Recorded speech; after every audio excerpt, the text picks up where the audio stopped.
Hello.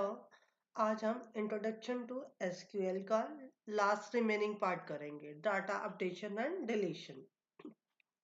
Previous section में हमने SQL पे क्वेरी यूज की थी। अपडेशन मींस आपके डाटा में कुछ चेंजेस हो जाते हैं, जैसे फॉर एग्जांपल किसी स्टूडेंट का एड्रेस चेंज हो जाता है, किसी स्टूडेंट का कॉन्टेक्ट नंबर चेंज हो जाता है, तो हम अपडेट करना चाहते हैं अपने डाटा पे। In this section, we are going to apply these two data manipulation method.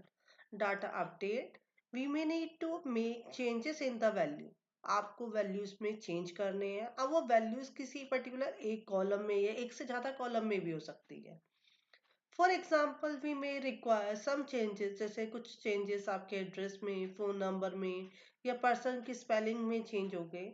The update statement is use. हम अपडेट स्टेटमेंट यूज करते हैं इस तरह के मॉडिफिकेशन के लिए। Update table name, set column name equal to value, और अगर दूसरे कॉलम में भी चेंज करना है तो comma attribute second and equal to value. इस तरह से हम अपडेट स्टेटमेंट को यूज कर सकते हैं।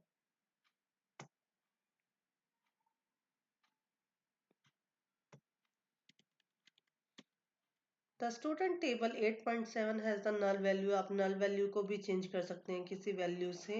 तो अपडेट की क्वेरीज कैसे करते हैं, हम अपने सॉफ्टवेयर पे चलते हैं, माई एसक्यूएल, जिसे मैं एसक्यूएल के प्रॉम्प्ट पे हूँ। हमने इन द प्रीवियस क्लास में एक टेबल बनाई थी, सिलेक्ट एम्प्लॉयज की table, select star from employees, और ये इसका डाटा था। अब जैसे फॉर एग्जांपल मुझे यहाँ पे चेंज करनी है सैलरी, सोनल की रिकॉर्ड नंबर 3 की सैलरी चेंज करनी है, तो कैसे लिखेंगे,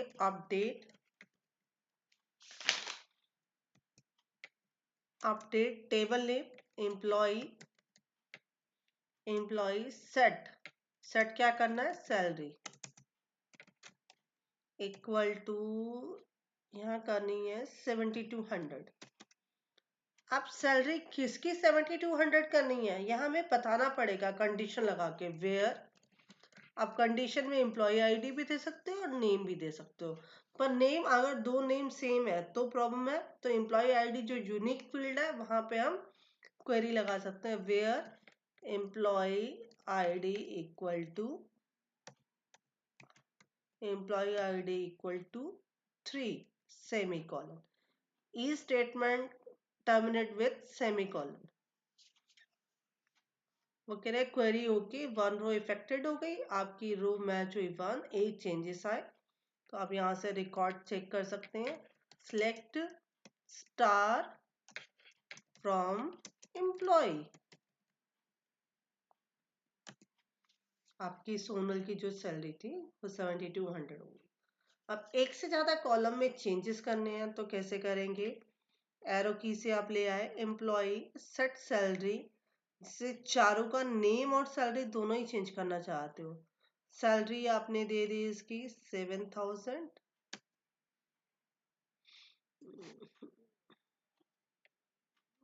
डिलीट 7000, इंसर्ट बटन प्रेस करेंगे।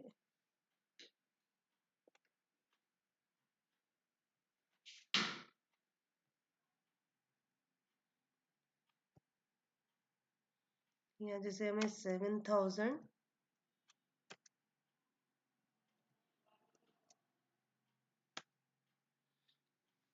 और नेम भी चेंज करना है, कॉमा नेम इक्वल टू,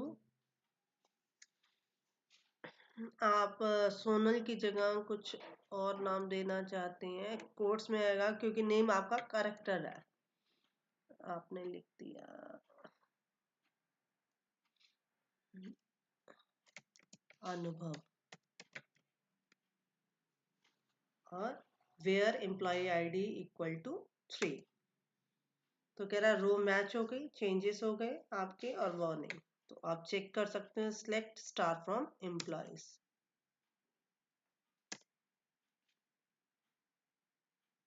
कौन से स्टेटमेंट यूज देते हैं हम, सिलेक्ट स्टार फ्रॉम एम्प्लॉयज। तो अब नेम जो सोनल की है जगह आ गया अनुभव, और सैलरी 7200 की जगह आ गई 7000। तो आप इस तरह से अपडेट किसी भी एक कॉलम की वैल्यू को या एक से ज्यादा कॉलम की वैल्यू को अपडेट कर सकते हैं। नेक्स्ट हमारा चैप्टर कहता है data delete. The delete statement is used to delete one or more record. आप कोई भी एक या एक से ज्यादा रिकॉर्ड टेबल में से डिलीट कर सकते हैं। तो सपोज द स्टूडेंट, आपने स्टूडेंट जो है रोल नंबर 2 वो स्कूल छोड़ के चला गया, तो आपको इसमें से स्टूडेंट टेबल में से उसको डिलीट करना है। We can use the MySQL statement delete the record from the student table. क्या स्टेटमेंट यूज करते हैं? Delete from the student where roll number equal to 2।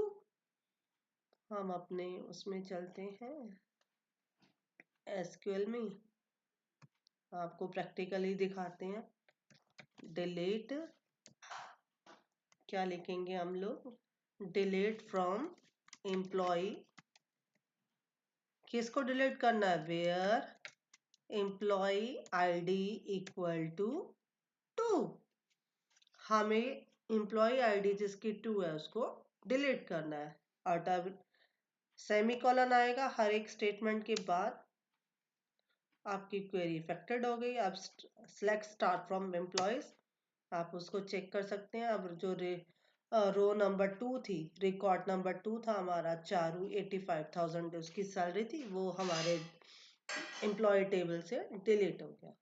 तो इसी के साथ ये लेसन कंप्लीट होता है। ओके।